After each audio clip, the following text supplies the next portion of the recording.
Hey, Brad Kearns here at the track, and we're going to talk to Christy Matthews about how to be versatile in track and field. You young listeners who have goals and your favorite event, it's really important to diversify your skills, try different events. It might not be your specialty, but after a while, if you get in the mix, it starts to feel fun and a great challenge to improve at something that might not be your go-to event. And of course, the faster you get at shorter events, the better you're going to do at longer events. There's some vice versa going on here. I'm still learning because I was a lifelong endurance athlete, extreme training for the triathlon circuit, and now I'm trying to get good at 400 meters, 200 meters, 100 meters into the blocks. I want to learn from an expert. So let's see how Christy Matthews recently won the Midwest Section Championships in, get this, every event. 100, 200, 400, 800, and the mile. Gold medals all around. Here's how an expert becomes versatile in track and field. Christy's the sprint queen, masters track and field, women's 50 plus. But actually, your collegiate running background, your middle distance, which, if you're not familiar, is quite a bit different than the explosive sprinting specialists. Yes.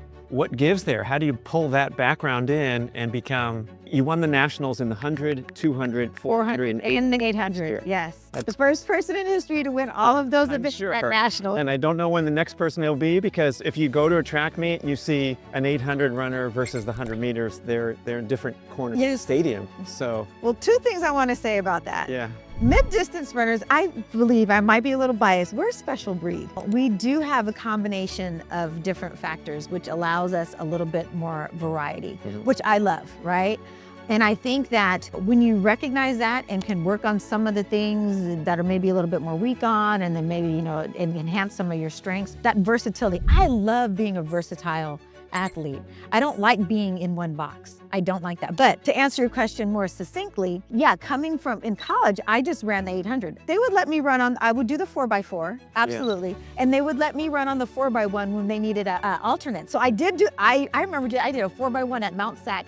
And I said to myself, what am I doing here? But I did it and I got the job done. But my point is this, I think that a lot of times you do have to think, outside of the box sometimes. You don't know what you can do until you actually try it. For me specifically, being a mid-distance runner, by nature, coming out of college, then coming into masters, again, I played soccer for about 4 years before I started running. Soccer, I think, helped me realize that I do have some fast twitch muscles in there, and it's some muscle memory. And that sprinting back and forth, it kind of awakened that sprinter mentality in me. Because I tell people all the time, yeah, I know I got the USATF Sprint Athlete of the Year for females, but I'm a reluctant sprinter, But soccer did help, I have to say. So if you can find another sport that helps you work different muscle groups or a different set of muscle fibers, I think that's great. That's great. And a lot of people form this mindset, probably myself included, where I'm not a speed explosive athlete, I'm an endurance athlete. Therefore, I'm, narrowing my focus, but that's exactly what I'm working on now. Is, can I get fast and explosive at an advanced stage after training all day doing triathlons? I'm hoping it's true. Well, I saw you helping me with that. And I'm telling you, I was impressed.